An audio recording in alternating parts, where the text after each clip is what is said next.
Retomamos então o programa Direitos e Deveres, Cidadania em Ação, segundo bloco. Doutora Tatiana,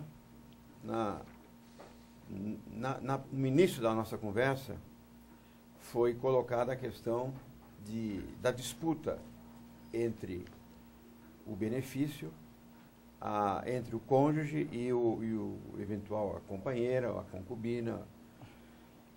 Como é que se faz a prova nisso aí? Vamos imaginar, os interessados procuram, num primeiro momento, obviamente, o órgão previdenciário.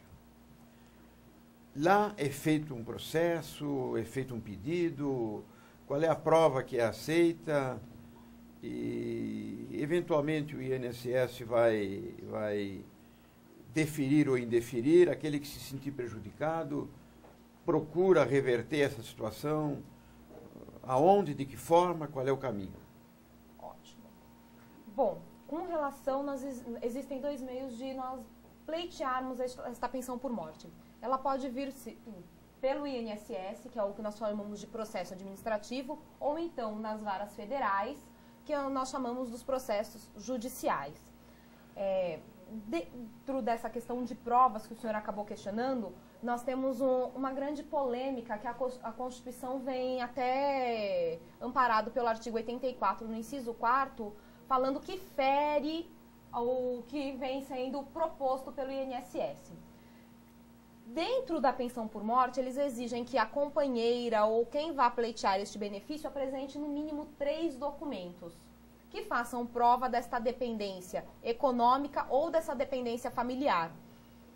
E aí, então, todas as provas que são apresentadas, eles acabam falando que se tornem uma única prova. Um exemplo clássico disso é a certidão de nascimento de filhos.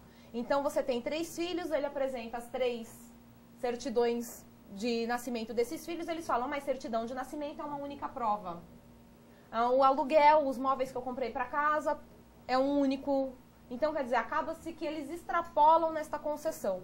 E aí, o artigo 84 que eu acabei mencionando, ele diz que o decreto ele não pode legislar impondo estas provas.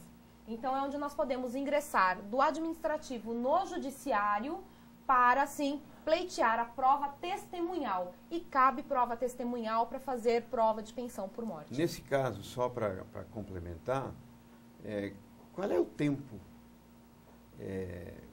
decorrido entre o pedido, a apreciação pelo INSS, e se o interessado tiver que recorrer ao Poder Judiciário, isso é rápido, se fala muito em justiça morosa, nós advogados sabemos como é que isso funciona, mas o telespectador às vezes tem dúvida. Vamos imaginar, o evento morte ocorreu no mês de abril. Quando, mais ou menos, que se teria uma solução e como fica esse período de discussão? Vamos imaginar que é daqui a um ano que se resolve. Esses valores, eles são retroagem, não retroagem, enfim, o processo é demorado, como é que fica o benefício? E, afinal de contas, ele vem para quê? Para dar sustento à pessoa, para a sobrevida. Como é que fica essa situação? Perfeito. Aqui nós vamos ter, na verdade, várias indagações numa única questão. Com relação ao tempo, a morosidade ou não, vai depender de como você fizer o teu campo probatório. Se você já apresentar os documentos e esses documentos forem válidos, de pronto, imediatamente é concedido e você já acaba recebendo a pensão por morte. Com relação aos prazos de concessão, nós temos 2 prazos. Como você mencionou, o óbito ocorreu no mês de abril.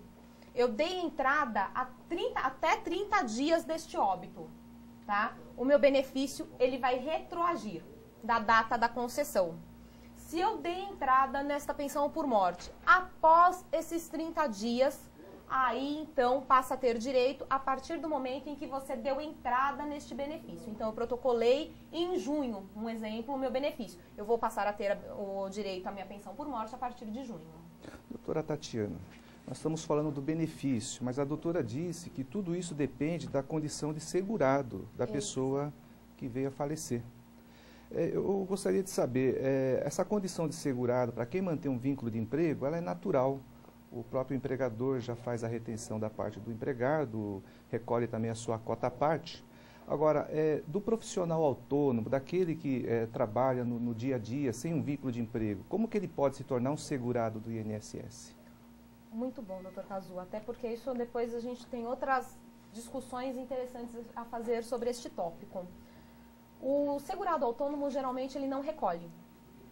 A gente trabalha e não faz este recolhimento. Então, o que a gente acaba tendo é uma mora tributária, o que não exclui o direito à pensão por morte. Então, já deixa até uma questão para a gente estar discutindo.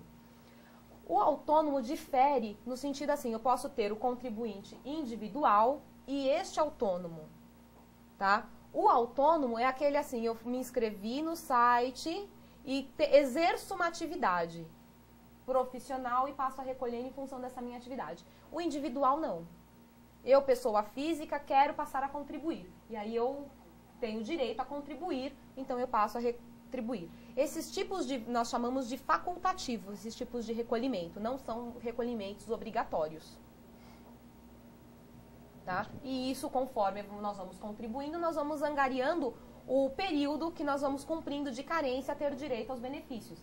Um exemplo, o auxílio acidente, que é de 12 meses, ou então uma aposentadoria, que é de 180 contribuições mensais, e assim sucessivamente. Só me permite só uma complementação da pergunta. Nós estamos falando sobre a condição de segurado. Isso. Quer dizer, a pessoa não perde a condição de segurado? Perde. E perde a condição de segurado quando? Quando eu deixo de trabalhar. Eu sou um empregado, deixei de trabalhar. Ou eu sou um contribuinte facultativo e deixei de pagar o meu carnê através do meu cadastro. Eu perco a minha qualidade de segurada quando? Tem alguns prazos. Em regra, e o mais utilizado é o de 12 meses para o empregado registrado e de 6 meses ao empregado facultativo. Tem que ser um período computado integralmente. Então, 12 meses sem trabalhar, sem recolher, eu vou perder a minha qualidade de segurado. Salvo se eu contribuir e eu tenho 120 contribuições neste meu período, anterior a esta perda da qualidade de segurado.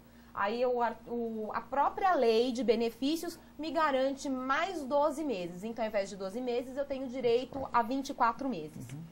Ou então, eu não consigo preencher essa qualidade. Eu tenho a carteira de trabalho que eu continuo desempregada. Ou eu tenho uma certidão do Ministério do Trabalho e da Previdência Social que eu estou desempregada, não tenho como exercer essa funcionária.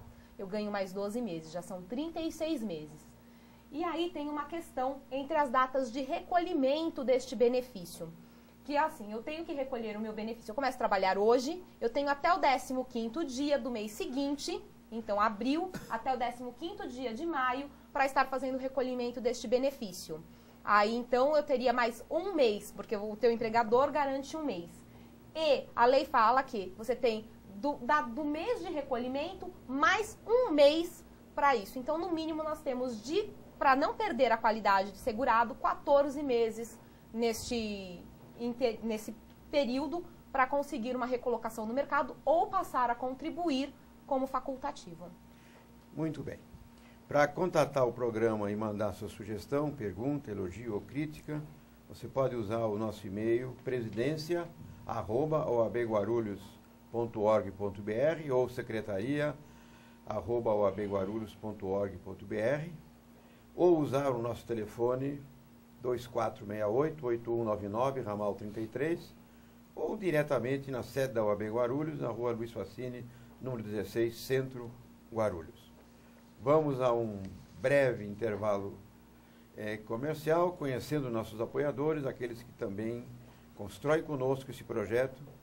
E se você, inclusive, quiser apoiar, quiser nos dar esse apoio, podem fazer o contato através do telefone 9383-4277. Vamos ao intervalo e já voltamos.